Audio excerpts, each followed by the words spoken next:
pero la recompensa de serle fiel al evangelio que yo predico es la transformación de tu cuerpo. Y esto no es en vano, esto no es en vano. La recompensa va a ser esa. Y pronto recibimos esa transformación. ¡Pronto!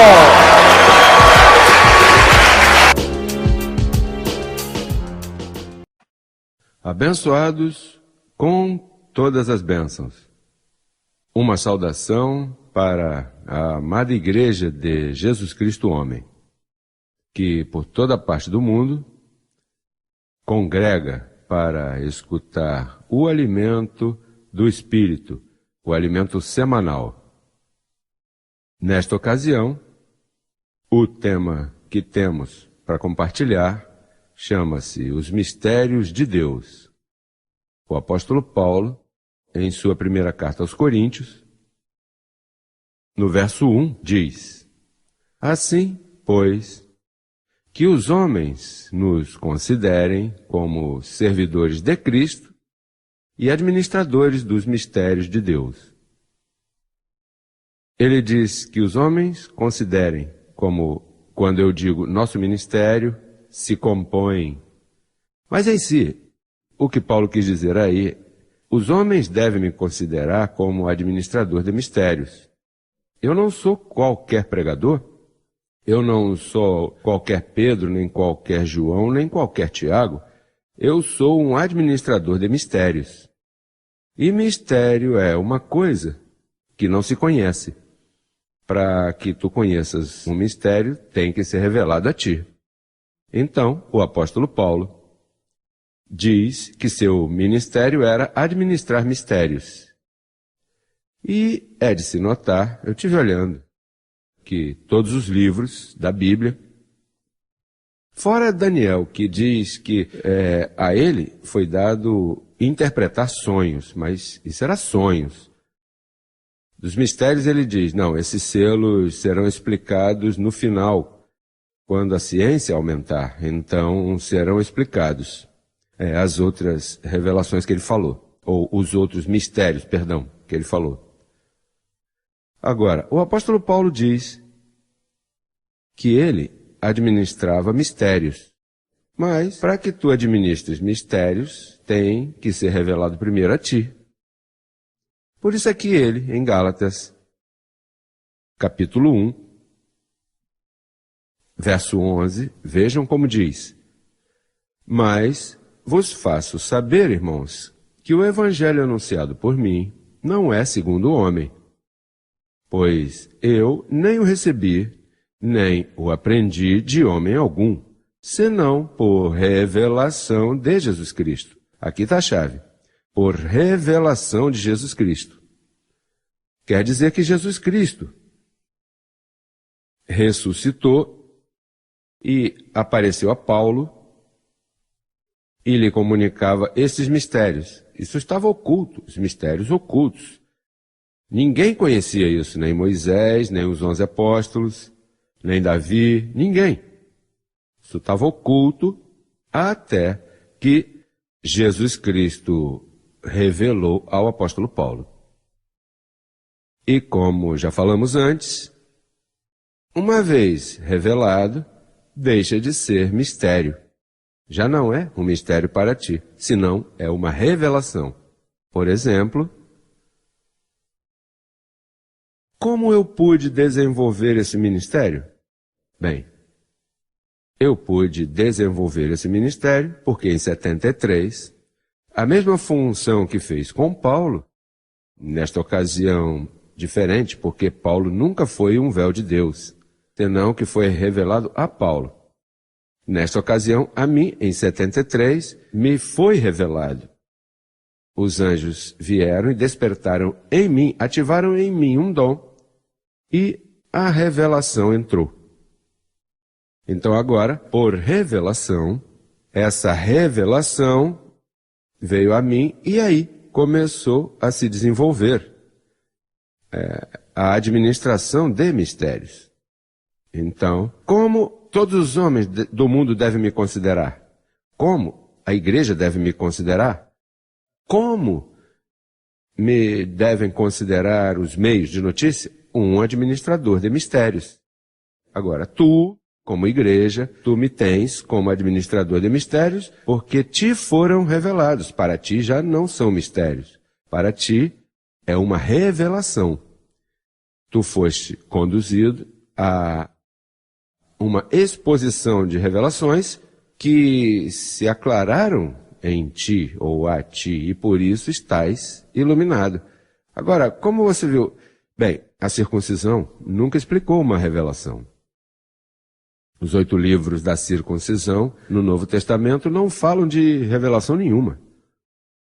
Os únicos livros na Bíblia que tu vês a palavra mistério são as 14 epístolas de Paulo. Na circuncisão não diz nenhuma vez a palavra mistério. Somente Paulo fala dos mistérios. Vos digo um mistério, mas vos faço saber este mistério. Isso somente sai da boca do apóstolo Paulo. Veja como diz Efésios capítulo 3, verso 3. Diz,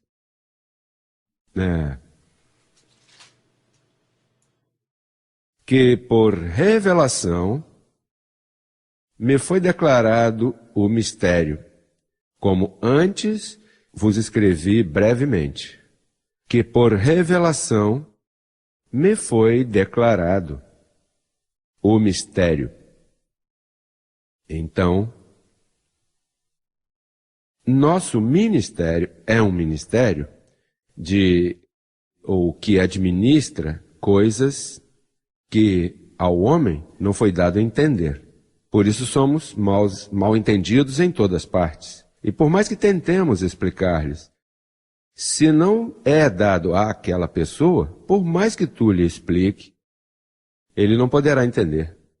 Ele teria que receber revelação, teria que ser iluminado para ver o mistério do Evangelho. Nesta semana, um jovem me escreveu dizendo-me que ele tentou e buscou e quis se aprofundar. Mas onde se aprofundaria? Se na Bíblia você não pode se aprofundar, a menos que te metam no profundo. Se não é questão de tu e eu, é fazendo ele em nós. Então, podemos concluir que o ministério crescendo em graça mundialmente, o que está fazendo é administrando mistérios que nunca foram aclarados ao homem. Veja como diz lá em Romanos. Bom, antes de entrar em Romanos, é como ao que perguntaram de onde sai a galinha, e então ele diz, bom, saiu de um ovo. E de onde saiu o ovo? Bom, saiu da galinha. E essa galinha? Bom, saiu de um ovo. E quem pôs a primeira galinha? Então, quando nós falamos de revelação, de onde saiu a revelação? De onde saiu esse ministério? Bom, esse ministério saiu de uma revelação. Mas uma revelação de quê? Uma revelação de Jesus Cristo. É a única forma pela qual podemos explicar isso. Vamos ver esse outro mistério que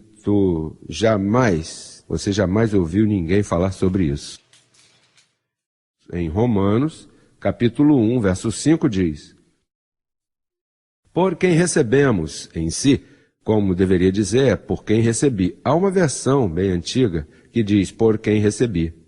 A única coisa é que os que dirigem a interpretação dos originais não podem entender isso e disseram, quem sabe o que ele quis dizer foi recebemos, porque quem é Paulo para dizer por quem recebi, se haviam mais apóstolos? Mas em si foi Paulo quem recebeu, não foram muitos. Foi Paulo, diz, por quem recebi a graça e o apostolado, para a obediência à fé em todas as nações, por amor de seu nome. Por que Paulo escreveu não só a uma igreja, a todas as nações?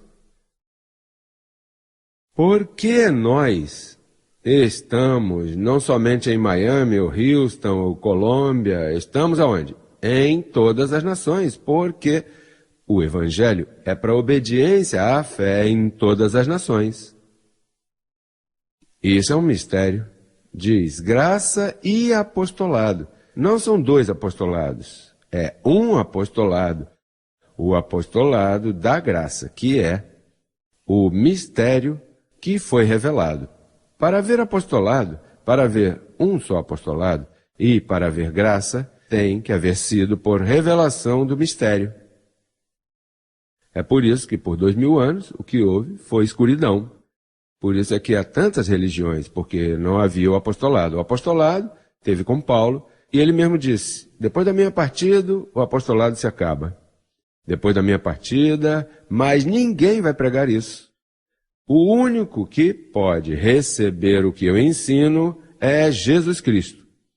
Por isso é que sabemos que este servidor aqui é Jesus Cristo homem, a segunda vinda de Jesus Cristo. Porque de que forma eu poderia revelar e formar este grande ministério mundial se não fosse por revelação ou porque Jesus Cristo mesmo? Não se pode. Que falemos todos uma mesma coisa, que estejamos todos submetidos a uma só voz, uma trombeta, uma mensagem?